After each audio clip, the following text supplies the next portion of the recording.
Today I'd like to share a concern that has been much discussed lately, and that is concerning poverty among children and the child tax credit.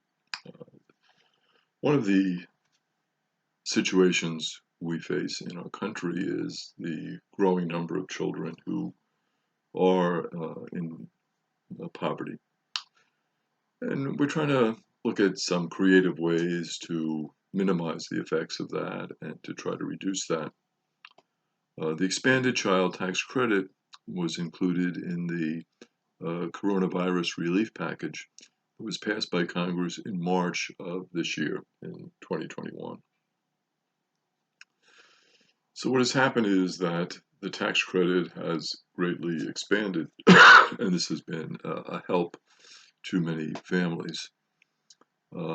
It is set to expire at the end of December, the end of this month, December of 2021. The expanded tax credit increases the amount from $2,000 to $3,000 per child for children over the age of 6, and $3,600 for children under the age of 6.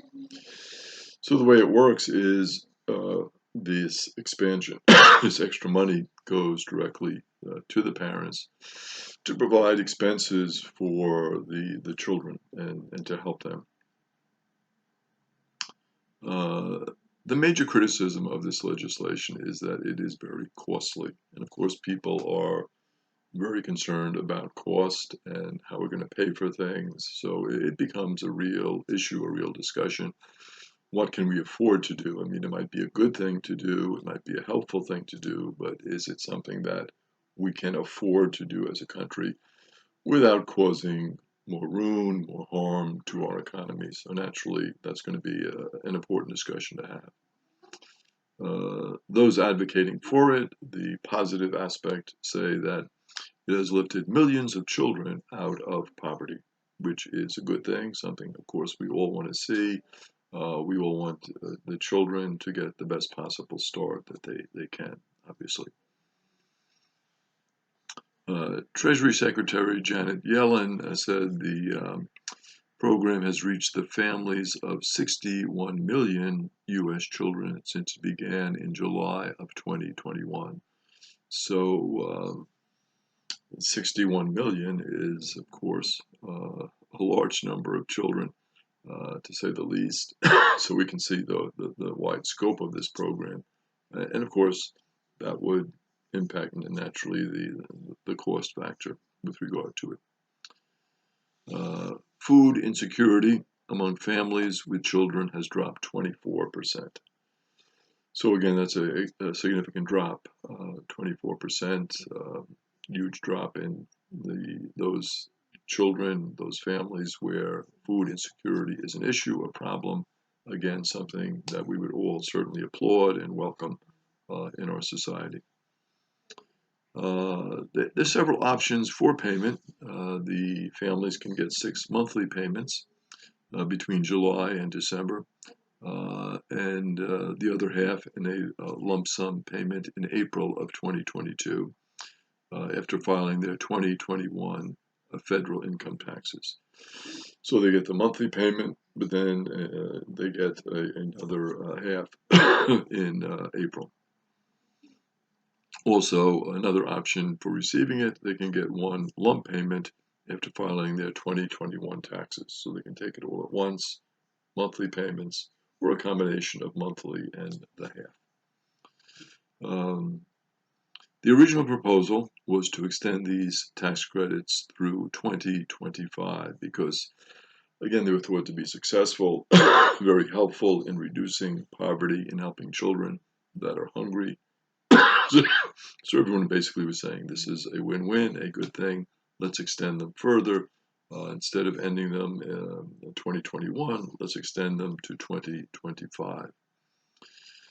The current proposal is to extend them for 1 year only to 2022, then look at it again next year and see again if it's affordable, how is it working, what are any snags with the problem, with the program, what can be worked out.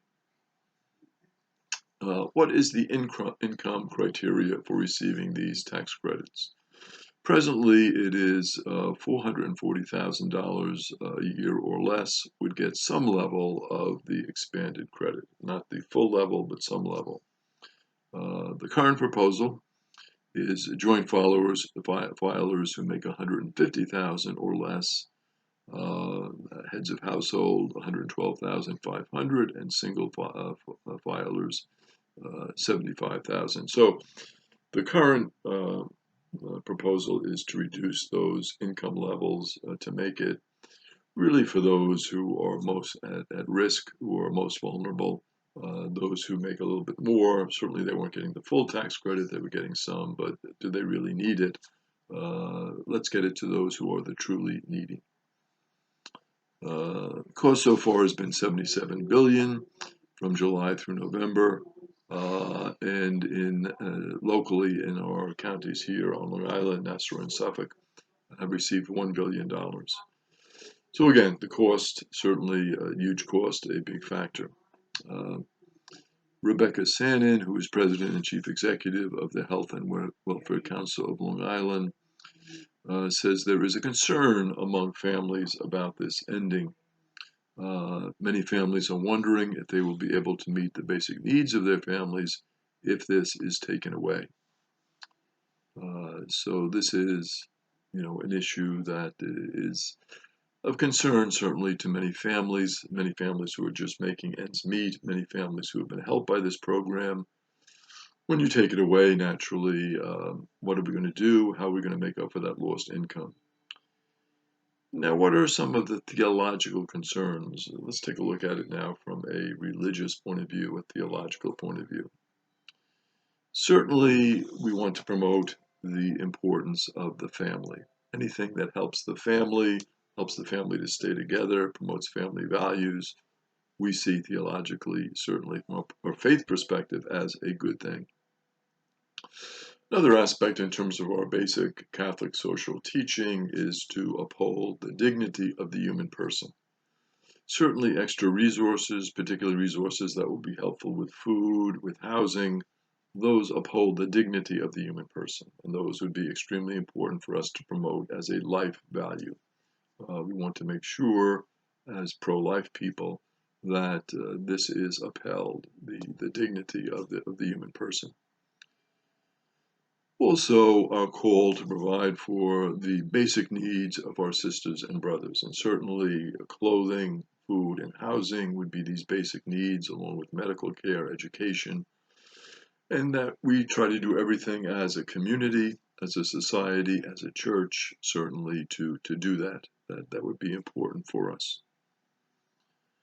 Also, reaching out to those who are on the margins, people that we might ordinarily not notice. Sometimes people are in need and we don't notice their need. We're not aware of their need. So reaching out to those who are truly in need is certainly an important thing, and important to do it in such a way that their dignity is preserved, that we reverence them as persons, all very important values for us theologically. Some would say, well, is this really the responsibility of the state? Shouldn't it just be the responsibility of charities, both religious charities and secular charities? Shouldn't they be doing this work? Why are you laying this work on the state? And certainly, part of the response of many is just the scope of it. As we said, 61 million families, that's a large number of families. Certainly that number would be reduced if the income limits are altered. Certainly that would be understandable. But to reach out to that number of families would probably be beyond what religious and secular charities could do.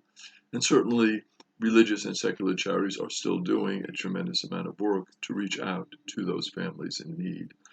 So maybe not a question of either or, but both and. So I think just some important things to consider as this important program is being discussed.